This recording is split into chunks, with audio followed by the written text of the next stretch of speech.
बात कोई 10 साल पहले की है, जब मैं अपने घर से पहली बार नौकरी के लिए बाहर निकला था।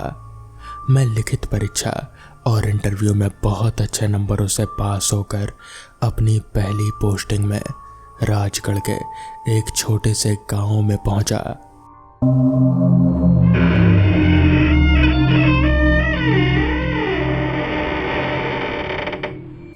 पहुंचते हुए शाम होने को थी। मैं सोच रहा था कि अब क्या करना है कि तभी एक साफ सुथरे कपड़ों में अधेड़ उम्र का आदमी मुझे देख बहुत खुश होता हुआ बोला, आप वर्मा जी हैं ना, बैंक के नए कैशियर? मेरे सिर हाँ में हिलाते ही उसने कहा कि उसका नाम रमेश है और वो मुझे लेने आया है। मैनेजर साहब ने बोला था। मेरा सामान लेकर थोड़ी दूर चलकर रिक्शा स्टैंड तक आया। फिर एक रिक्शा लेकर हम करीब 1 मील दूर एक कॉलोनी में आ गए। एक छोटे से 1 मंजिला मकान का दरवाज़ा खोलकर मेरा सामान अंदर रखकर दौड़कर चाय बना लाया। फिर पूछा कि रात में आप क्या खाएंगे। मैं बैठक में सोफे पर बैठा था। मैंने पूछा कि यह घर किसका है, तो उसने कहा कि यह बैंक का गेस्ट हाउस है और मैं केयर टेकर। सुबह 6 बजे से रात 10 बजे तक आपकी सेवा में हाजिर। क्योंकि साल 2 साल में एक आध बार ही कोई आता है, तो ये जगह खाली ही रहती है। इसलिए मैनेजर सर ने कहा है कि जब तक किराए के लिए कोई ठीक ठाक मकान नहीं मिल जाता, तब तक आप यहीं रहेंगे। चाय पीकर मैं अंदर के कमरे में गया। एक बेहतरीन कमरा, बड़ा पलंग, साफ सुथरा, देखकर दिल खुश हो गया। नहा धोकर रात का खाना खत्म कर थोड़ी देर तक किताब पढ़ते हुए कब आंख लग गई मालूम ही नहीं। तकरीबन रात 10 बजे मेरे पेट में बहुत जोर का दर्द उठा। मुझे ऐसा दर्द अक्सर उठता है जिसके लिए मैं हर वक्त दवाई की शीशी अपने बैग में ही रखता हूँ। जल्दी से उठकर बैग में देखा पर कहीं मिली नहीं। मैं शायद बैग भरते वक्त घर में ही भूल गया। अब क्या होगा? दर्द तो बढ़ता ही जा रहा था। एकाएक मुझे याद आया, कॉलोनी के गेट के पास मैंने एक डॉक्टर की दुकान देखी थी। सोचा शायद खुली हो।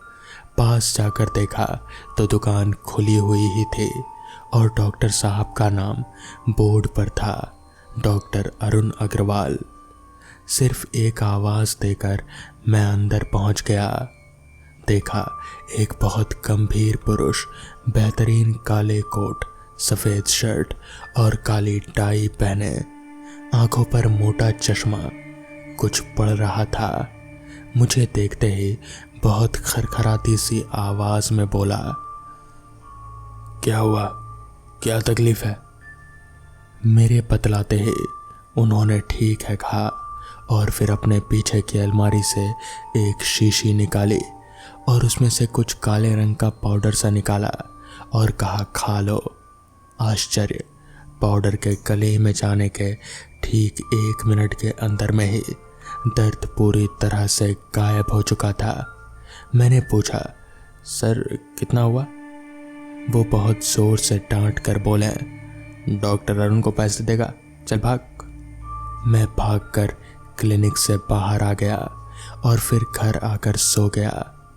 कुछ दिन बहुत काम के बोझ के चलते फिर रविवार को मैनेजर जी के घर शाम को खाने पर गया था और लौटते हुए काफ़ी देर हो गई।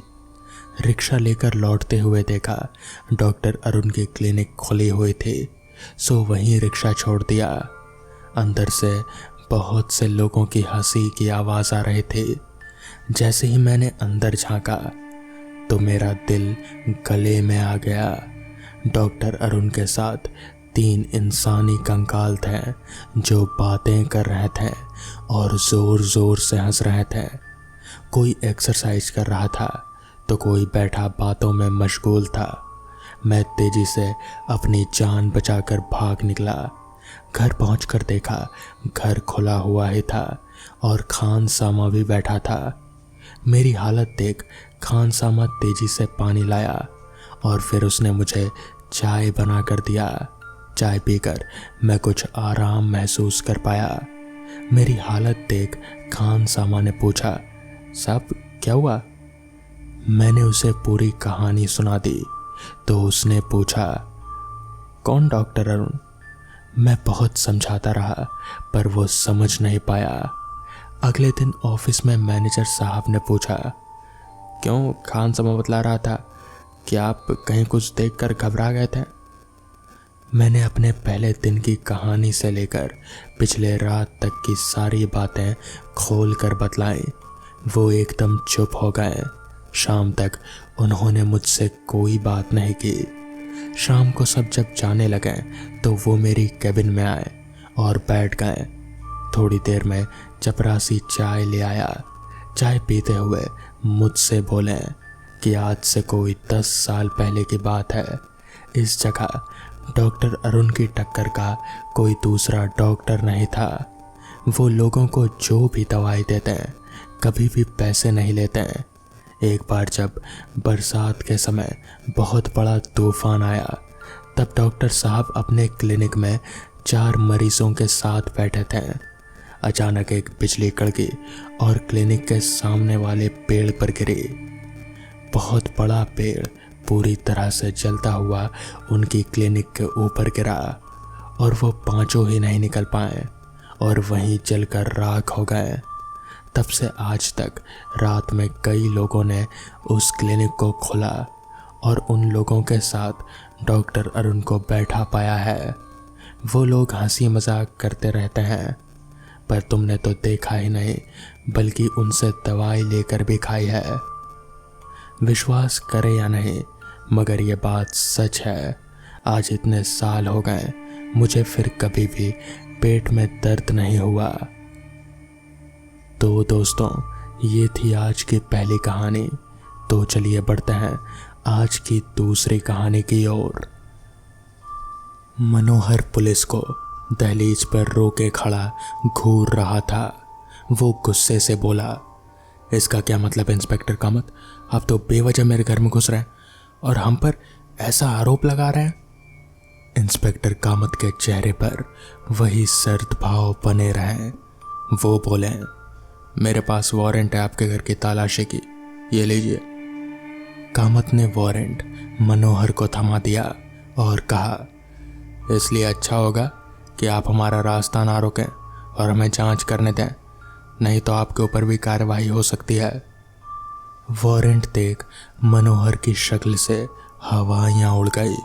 ना चाहते हुए भी उसने पुलिस वालों को घर में प्रवेश करने दे ही दिया। इंस्पेक्टर कामत के भीतर आते ही मनोहर चिल्लाकर बोला, पर इंस्पेक्टर आप एक बच्चे की बात पर इतना भरोसा क्यों कर रहे हैं? उसने यूं ही कोई कहानी गढ़ ली होगी और अब आप उसकी बातों पर विश्वास करके मेरा और अपना टाइम बर्बाद कर रहे हैं। इस पर इंस्पेक्टर कामत बोले, वो सब हम देख लेंगे मिस्टर मनोहर, आप बस आराम से अपने बीवी और बच्चे के साथ सोफे पर बैठे रहिए जब तक जांच खत्म ना हो जाए। मनोहर ने वही किया और वो बैठ गया अपने बीवी और लड़के के साथ। वो और उसकी पत्नी संजना अपने बेटे रुद्राक्ष को थामे और बेबसी भरी नजरों से ये सब देखते रहे। तभी एक हवलदार दौड़ता हुआ आया। कामत के पास आकर वो हवलदार कामत को किचन की तरफ ले गया।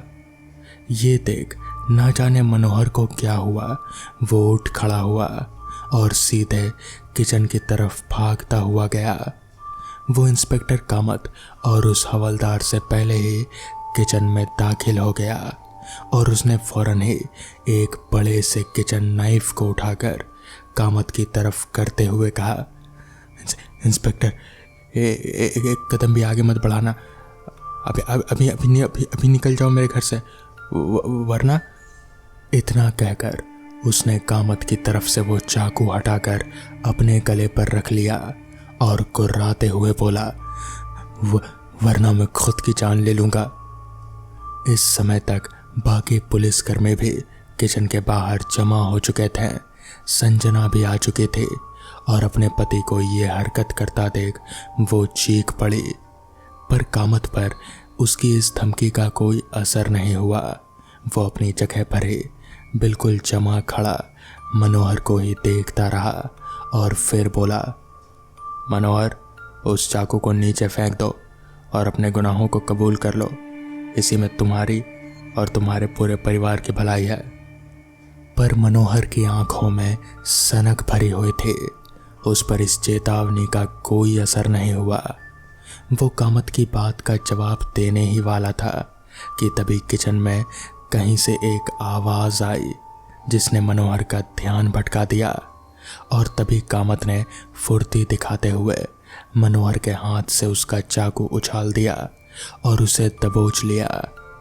कामत ने ऐसा किया ही था कि उसे अपने पीछे से एक भयानक चीख सुनाई दी। कामत ने पलट कर देखा तो पाया कि संजना पागलों की तरह एक फूलदान लिए उसकी तरफ ही आ रही थी, पुलिसकर्मियों को धकेलते हुए। उस समय संजना में एक अजीब सी शक्ति आ गई थी और वो शायद कामत के जान ले ही लेती कि तभी वहां पर एक महिला पुलिसकर्मी ने टीजर गन से उसे शूट कर दिया, जिसकी गोली सीधे संजना को जा लगी और वो बिजली का झटका खाकर गिर गई। सभी ने राहत की सांस ली। इसके बाद मनोहर को हथकड़ी पहना संजना के साथ बाहर भेज दिया गया। उस हवलदार ने कामत को अपनी खोज के बारे में बताया, जो कि था एक गुप्त तहखाना किचन के नीचे। कारपेट को हटाने पर पुलिस को वो तहखाना दिख गया और उसका द्वार खोलते हुए वो अंदर घुस गए। तहखाने में काफी अंधेरा था तो पुलिस ने टॉर्च जला ली और जो अंदर देखा उसे देखकर वो बुरी तरह से चौंक उठे। उस तहखाने में एक वृद्ध महिला थी, जंजीरों से बंधी हुई, जो कि काफी कमजोर लग रहे थे। पुलिस वालों को देखकर वो कुछ बोलने लगे, पर कमजोरी की वजह से ज्यादा जोर से बोल नहीं पाई। वो रहस्यमयी आवाज शायद इन्हीं की थी। उनकी हालत देखकर साफ पता चल रहा था कि वो बहुत बुरी हालत में है और उन्हें फौरन ही मेडिकल सहायता की ज़रूरत है। कामत ने पहले ही एक एम्बुलेंस बुला ली थी और उन महिला को फौरन अस्पताल पहुंचा दिया गया। ये केस देखते ही देखते सभी की चर्चा का विषय बन गया, क्योंकि ये काफ़ी भयानक मामला था। मनोहर और संजना काफ़ी लालची लोग थे। उन्हें मनोहर के मामा सेठ धनपत लाल से जायदाद के बारे में काफ़ी कुछ मिला, पर उससे वो लोग संतुष्ट नहीं थे। उन्हें और लालच था, उन्हें और धन चाहिए था। सो उन्होंने धनपत लाल और उनकी पत्नी भावना का अपहरण कर लिया।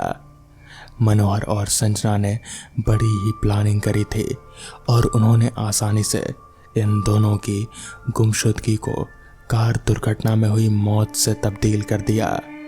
अपने इस प्लान के लिए उन्होंने 2 अनजान लोगों की जान ले ली और फिर धनपत लाल की कार में और उन दोनों की लाश को कार में डालकर कार को आग लगा दी। लाश इतने जल गए थे कि उन्हें पहचान पाना नामुमकिन हो गया था और बस धनपत लाल की घड़ी और भावना की अंगूठी के आधार पर ही उन दोनों लाशों की पहचान हुई थी।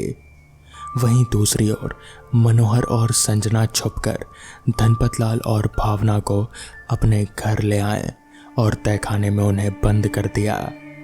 एक तांत्रिक ने उन्हें बताया था कि धनपत लाल और भावना देवी पर कुबेर और माता लक्ष्मी का आशीर्वाद था, जिस वजह से अगर उनकी बलि चढ़ाई जाए तो उसके फलस्वरूप मनोहर और संजना पर धन की वर्षा होगी। इसलिए उन्होंने तांत्रिक के कहे अनुसार खास तारीख पर धनपत लाल की बलि चढ़ा दी। ये सब शायद पुलिस को पता ना चलता अगर विवान ना होता। विवान धनपत लाल की दूसरी बहन का पोता और वो धनपत लाल और भावना को बेहद लाडला था। एक दिन अचानक ही उसे सपने में धनपत लाल दिखने लगे जो उससे कुछ कहते हैं, पर विवान कुछ समझ नहीं पाता। उनका अर्थ क्या था वो कुछ भी समझ नहीं पाता, लेकिन वो इतना समझ गया था कि धनपत लाल काफ़ी दुखित हैं और वो कुछ बताना चाह रहे थे। और फिर अचानक से ही उसे कुछ दृश्य दिखने लगे अजीब से, किसी अंधेरी जगह के। और फिर उसे मनोहर और संजना भी दिखे जो धनपत लाल के लाश को उठाकर ले जा रहे थे। विवान समझ गया कि धनपत लाल और भावना के साथ मनोहर और संजना ने कुछ तो किया था। ये बात विवान ने अपने माता पिता को बताई, जिसे पहले तो उन्होंने बस पूरा सपना समझा, मगर फिर विवान की आवाज़ में विश्वास की झलक देखकर विवान के पिता ने अपने दोस्त पुलिस से बात की, जिसने गुप्त तरीके से जांच करनी शुरू कर दी और उसे सबूत भी मिल गए।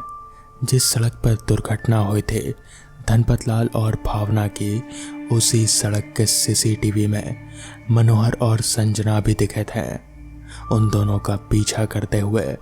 पर सीसीटीवी हर जगह मौजूद नहीं है और ना ही वो दोनों अपनी साजिश को अंजाम देते हुए कैद हुए, इसलिए ये ठोस सबूत नहीं थे। लेकिन विवान के पिता के लिए ये सबूत काफ़ी था और वो अपने पुलिस दोस्त के साथ कमिश्नर के पास पहुँचे, जिन्हें कुछ तो गड़बड़ लगी और उन्होंने सर्च वारंट जारी कर दिया और इंस्पेक्टर कामत को भेज दिया। इस काम के साथ इंस्पेक्टर कामत ने भावना देवी को तहखाने से सुरक्षित बचा लिया था, इससे पहले कि मनोहर और संजना उसकी बलि दे पाते हैं। अच्छे से इलाज मिलने के बाद भावना देवी दोबारा स्वस्थ हो गई और उन्होंने पुलिस को मनोहर और संजना की सारी करतूत बता दी, जिस कारण उन दोनों को जेल हुई। तो दोस्तों, ये थी आज की कहानियाँ। अगर आपको ये कहानियाँ पसंद आई हों तो वीडियो को लाइक और चैनल को सब्सक्राइब करना ना भूलें। तो मैं आपका दोस्त आर्यन जल्द ही मिलूँगा आपसे ऐसी ही नई कहानियों के साथ। तब तक के लिए अपना ख्याल रखें।